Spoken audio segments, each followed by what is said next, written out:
Question है NCERT का है। क्वेश्चन नंबर 1, धरती पर एक मीनार ऊर्ध्वाधर खड़ी है। धरती के एक बिंदु से जो मीनार के बाद बिंदु से 15 मीटर दूर है, तो मीनार के शिखर का उन्नयन कोण 60 डिग्री है। तो मीनार की ऊंचाई ज्ञात कीजिए। पहले क्वेश्चन को एक मरतबा पूरा से पढ़ लीजिएगा, यानी नहीं समझ आएगा तो फिर उसे पढ़ लीजिएगा। 2 मरतबा कम से कम क्वेश्चन पढ़िएगा। क्या है क्वेश्चन? धरती पर एक मीनार, ठीक है, धरती पर एक मीनार खड़ा है। ऊर्ध्वाधर मतलब सीधा खड़ा है, और धरती सीधा खड़ा है, ठीक। और धरती के एक बिंदु से मतलब धरती के कोई एक बिंदु से जो मीनार खड़ा है, मीनार के पाद बिंदु से 15 मीटर दूर है। मतलब जो धरती है ना, धरती से जहाँ से करिएगा 15 मीटर दूर होता है। मीनार के शिखर का उन्नयन कोण 60 डिग्री है। मीनार की ऊंचाई ज्ञात कीजिए। देखिए पहले क्या कर रहा है, धरती है तो धरती आप पार दीजिए, छोटा ही पारिएगा, ज़्यादा बड़ा करना। उसके बाद क्या कह रहा है, मीनार का ऊर्ध्वाधर खड़ी। तो मीनार कैसा होता है, स्ट्रेट लाइन पूरा होता है, पूरा 90 डिग्री का कोण बनाते हुए। तो ये हो गया मीनार, हो गया मीनार हो गया। नाम इसका दे दिए ABC। आप नाम देना जरूरी है, हो गया। उसके बाद क्या करा है, जो मीनार के पाद बिंदु से मतलब जो मीनार है ना, पाद बिंदु से ये बिंदु कितना मीटर दूर है, 15 मीटर दूर है। और मीनार के शिखर का, तो मीनार का शिखर कौन है, C है। तो मीनार के शिखर का उन्नयन कोण 60 डिग्री है। तो उन्नयन कोण कहाँ बनेगा, नीचे बनेगा हमेशा।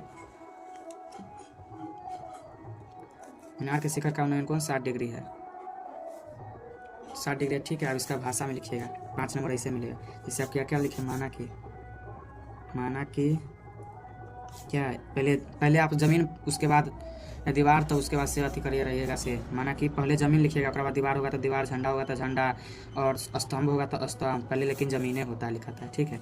माना कि AB ज़मीन, कौमा, उसके बाद क्या है, AB तो ज़मीन हो गया, और BC क्या है, BC मीनार। सीधे मीनार की ऊंचाई ना, सीधे मीनार आप लिखिए, सब समझ जाता है एग्जाम में। BC मीनार, और उसके बाद आप इसमें क्या किए, और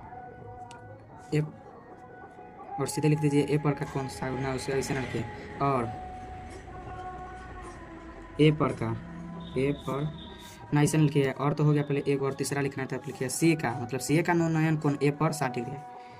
और C का उन्नयन कोण कहाँ पर, C का उन्नयन कोण, पहले एक मरतबा बोलिएगा। C का कोई भी चीज़ का रहेगा ना तो कहिएगा उसका उन्नयन कोण कहाँ पर।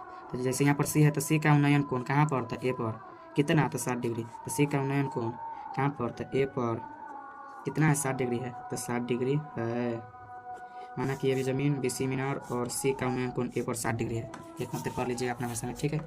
उसके बाद क्या करा है मीनार की ऊंचाई, तो मीनार में कौन है, मीनार BC है। तो ये वाला करा निकालने के लिए, तो ये देखिए कौन है 60 डिग्री के लिए, ये कौन 60 डिग्री के लिए ये क्या हो गया, लंब हो गया। सिर्फ कौन दिले रहेगा उसके लिए देखिएगा, तो कौन 60 डिग्री के लिए ये क्या हो गया, लंब हो गया। और ये क्या हो गया, आधार हो गया। तो लंब और आधार का रिलेशन किसका होता है, टैन का होता है, टैन और कॉट का होता है। तो हम क्या बोले, पहले ओरिजिनल वाला लीजिएगा, टैन साइन कॉस का ही लीजिएगा, ये सब। तो टैन है तो टैन का रिलेशन होता है लंब और आधार का, तो टैन लीजिएगा। टैन कितना डिग्री, 60 डिग्री है, तो 60 डिग्री बराबर क्या होता है, लंबाई आधार। तो लंब इसमें क्या है, BC, और आधार क्या है, AB है। उसके बाद tan 60 डिग्री का वैल्यू क्या होता है, √3। तो √3, BC का वैल्यू नहीं पता है तो BC रहेगा, ठीक है। उसके बाद AB कितना है, 15। नहीं कुछ होते एक लीजिए, क्रॉस मल्टीप्लिकेशन कर दीजिए। तो BC बराबर क्या हो जाएगा, 15 √3 का वैल्यू 1.73 होता है, गोला धैले रहिएगा। तो BC बराबर 15 गुने, इतना पर भी आप आंसर छोड़ सकते हैं, ठीक है। लेकिन एग्जामिनर समय बोल देता रहता है रूट में ना छोड़े के चाहिए ना, उतने पर छोड़िए। अगर ज़्यादा कहेगा रूट में चेंज करने के लिए, तो ये हो जाएगा BC बराबर 15 गुने 1.73। क्वेश्चन में मीटर में है तो मीटर में आंसर होगा, हो गया ये। और लास्ट में भाषा लिखना जरूरी है, एग्जामिनर यही सब देखता है। अब लिखिएगा अतः, क्या निकालना था, मीनार की ऊंचाई, तो इसलिए लिखिए अतः मीनार की ऊंचाई